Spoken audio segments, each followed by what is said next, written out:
Hello everyone, and welcome to Hill Street.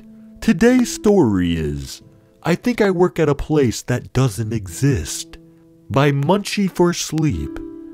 If you end up enjoying this story, please leave a like, and if you enjoy hearing stories from me, please subscribe and become a resident of Hill Street and let me know how I'm doing in the comments. Now, let's get to this nightmare. I remember when the letter came into the mail, letting me know I was hired. It had managed to pull me out of a depressive episode, one of many, and gave me hope that maybe I wouldn't be a waste of space for the rest of my unnecessarily exasperating life. I had been so used to my same routine of waking up, school, work, study, sleep, that I eventually looked for a new job in another state, for an impulsive change of scenery. I guess I was looking for a new life in general though. I was about to go from a fast food workplace to a security guard in a town I had never heard of. The job was strange, to say the least. Everything down to the application process was a bit retro, I suppose is the right word. I had to mail in my application letter, that of which I had to print out, and was shocked to see that even though I had written my phone number in the letter, they had sent through mail my job acceptance. Before I knew it, I was making the drive from Loud, New York to a quiet town in Maine. Maine is different. The town I live in is peaceful at night and still during the day. Each counterpart matches perfectly together. It's a more modern town with themes of well-preserved history. The people are nice and wave on walks as you drive by. My neighbors were welcoming when I moved in. It makes me wonder how the building where I work is the way it is. The building on the outside underestimates what's inside of it. It's dull and old-looking, with about 2 floors. The walls seem as though it had not been so much as rained on since the 80s. I swear, old dirt coats it and leaves and sticks cover the top of it. It's not overwhelmingly big until you walk in. The first time I had stepped foot into it, I thought I had been teleported. It was way bigger inside than it seemed on the outside. It was a roller skating rink, and a large one at that. The only thing that was right about it was its correlation to the outside. Long story short, the place looked completely abandoned, which is honestly the only thing that made sense about it. At first, I called my boss asking if I was in the right place. It went straight to voicemail. I had absolutely no signal, and I didn't seem to get one until I drove down the dirt path on the road. I parked and called again. The conversation went along the lines of, "Hi there, I think I'm in the wrong place." "What do you mean?" "Well, I'm at an old skating rink." "That's it. What?" The skating rink. That's the place. The instructions are on the security's office desk." He just hung up. I was gonna call him back, but the entire situation was so confusing, and my new developed interest with the place took over. I turned my car around and drove back. In hindsight, it was stupid. I've never even met the guy who was supposed to pay me. The building proportions were not right in any universe. And for all I knew, I was walking into a very dangerous situation. Considering I had no understanding of any of what this place holds inside of it. I went back in. I was hesitant, but powered through as I searched for the office. The office is normal, unlike the rest of the place. Small and normal for what you would expect in a building, which is terrifying for a place like this. This was the only room to have a signal. I found the instructions, and taped to them was a $50 bill. The note stated that I would get $50 each night and an extra $100 on the 7th night. For each week I stay, I was to work from sundown to sunrise and to only check around the building each 5 hours I was there. The next part was the weirdest part. This is what it says word for word. Upon seeing a human in the building, even if it's yourself, lock the door, call me, turn off the cameras, and do not leave the room until sunrise, no matter what you hear from the outside, even if it's yourself. To this day, that still gives me nightmares. Everything about this job was nightmare fuel. I wasn't sure what I had really just gotten myself into, and as weird as it sounded, I wanted to just work one shift to get a better understanding of all of it. Maybe I was blinded by the fact I had turned my entire life upside down for this job because I was naive and depressed, or maybe in some sick, messed up way, I knew this was gonna ruin my life, and I wanted to see if it was capable of coming into fruition. I'm aware of how much of an idiot I sound, as well as how much of one I am. One shift, and then I would decide what to do exactly. I locked the door, pocketed the 50, and sat down. Powering up the cameras, I could see every room in the building. There's 10 rooms in total, not including the bathrooms, in which it makes 14, but a total of 15 cameras, 3 showing the large skating rink. The upstairs is an arcade as well as an eating area. However, that's a separate room itself. There's a motion sensor on each camera, which will flash red, motion detected, on the monitor in the room it's in. The first time I did the 5-hour checkup on the building, it was 11:45 p.m. It took a total of 15 minutes to even bring myself to get out of the chair to leave the room. I was practically on the verge of peeing myself.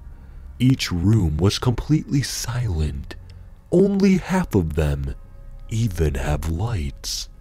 I was completely convinced that at any point, someone was gonna murder me, and no one would ever find me because this place is in the middle of nowhere.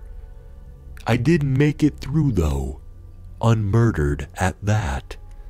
Weirdly enough, the night was normal, of course besides the building itself existing, and the note seeming premonition, and so against better judgment, I went back for my next shift, and the one after that, and each one I've had in the last 5.5 months. Of course though, I wouldn't be writing this if it was all normal, because, to no one's surprise, it has not been. After around the 3rd week, I was doing better than I had in a very long time. I had a good routine. Go to work from sunset to sunrise, go to bed, wake up, grab breakfast, and do a bit of schoolwork. I had even begun to make friends around here. One morning I had woken up early to get food at a new place in town. It was a cute little coffee house, and was a good change from the cheap coffee I had at home. One of the big changes in my life was I was a bit more social, and I had started chatting with the waiter. We were around the same age, so we talked about school and boring crap. The topic of my job came up. I don't remember what exactly I said about what I did, but it was something like I work security at some creepy abandoned skate rink.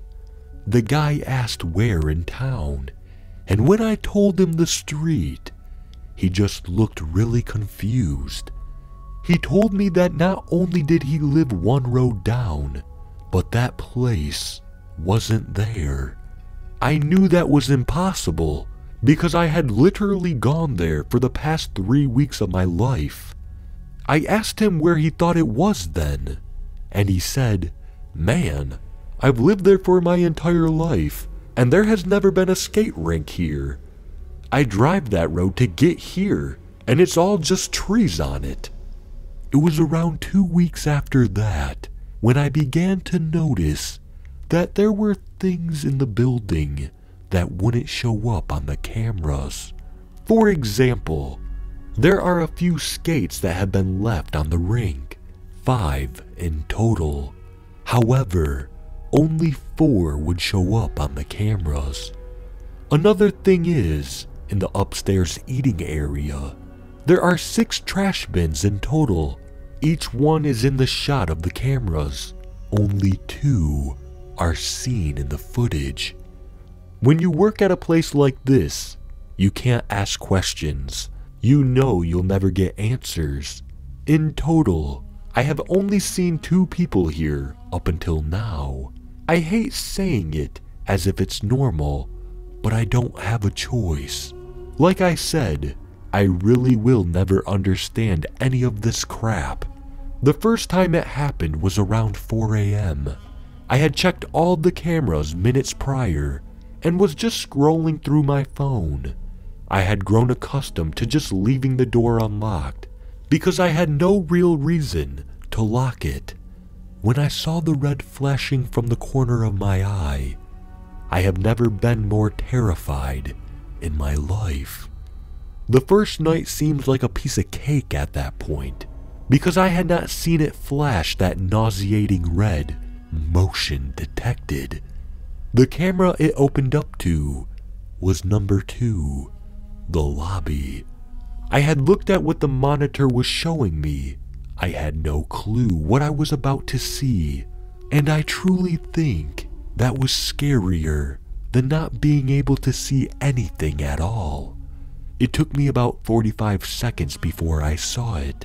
In one of the corners behind a chair was a little kid. I couldn't see his face. I didn't know how old it was supposed to be, or their race, or if it was even a boy or a girl. All I knew was, if I didn't listen to what I was instructed to do in the letter, I was going to die. Trying not to crap myself, I locked the door quickly but quietly. When I called the boss, his reaction was not one I thought it was going to be. Instead of panic or dismay, he sighed and repeated the instructions to me, except instead of telling me to turn off the cameras, he asked me to describe it. I can't even get my words out. I was livid at the fact that he wanted me to describe the thing instead of helping me. I can barely pick out one thought in my brain, but when he repeated his instructions a second time, I just sat down and told him what it looked like. I was suddenly exhausted, too exhausted to argue or yell or try to make a run for it. I guess fear does that to you. Accustomed to his character, he hung up on me right after I finished telling him what it looked like and left me with a simple, "Okay, kid, you can turn off the cameras."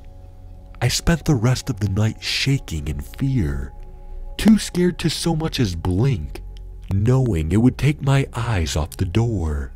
After that, once the sun rose, I sprinted out of there like my life depended on it. I didn't sleep for the rest of the day. I had so much to think about. On one hand, nothing bad really happened, and the pay was above average to say the least. I had a good life because of that job. But on the other, I knew what I saw wasn't human. I was very aware I needed to leave. It was dangerous and far above anything I wanted to deal with. But I have a running theme of being completely ignorant, so I went back the next night, and it was completely normal.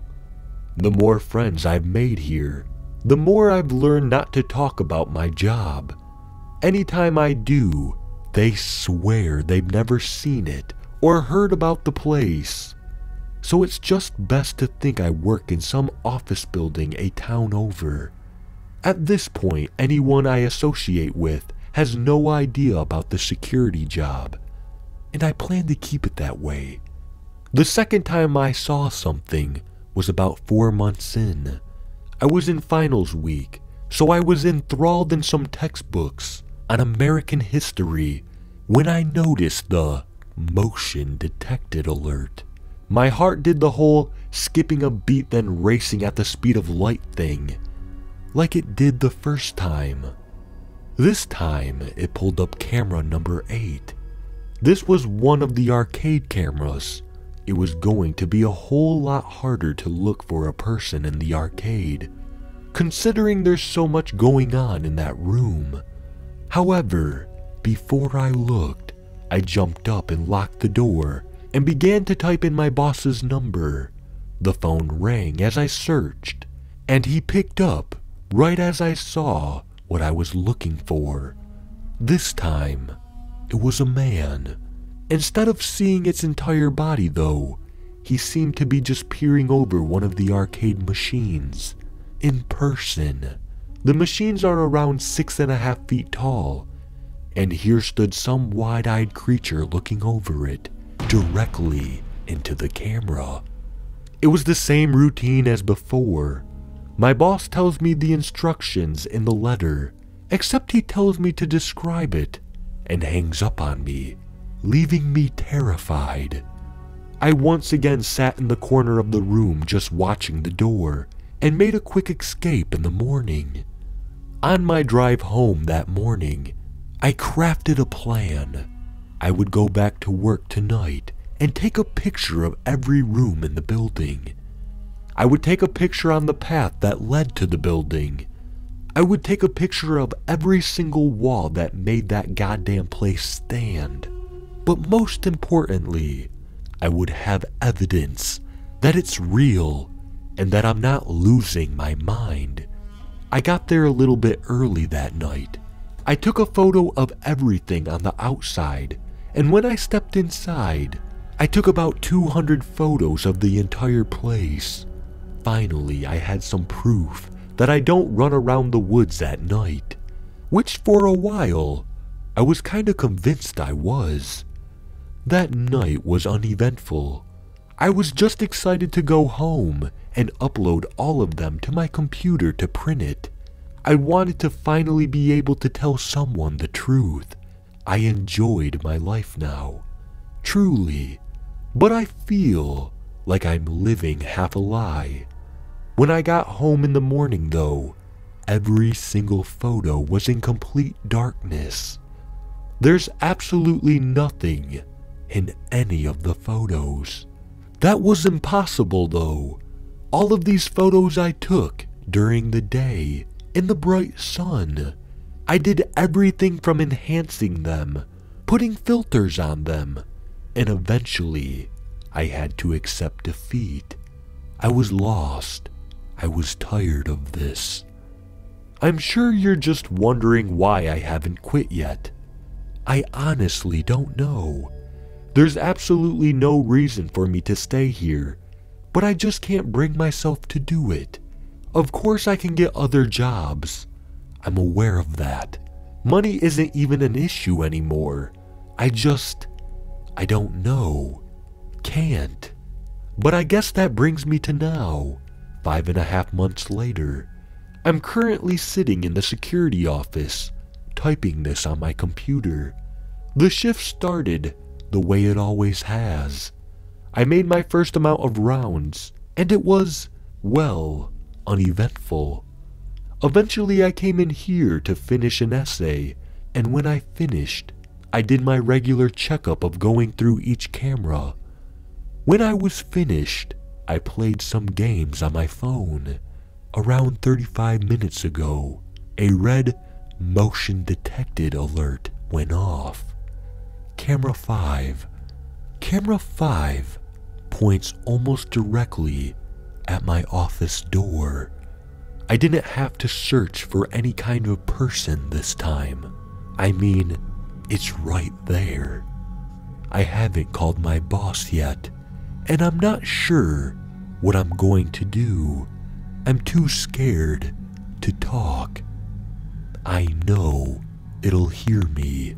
Hell, I'm not sure what I'm even going to tell him when he asks me to describe it. My boss doesn't know what I look like, so it's not like I can just tell him it's me.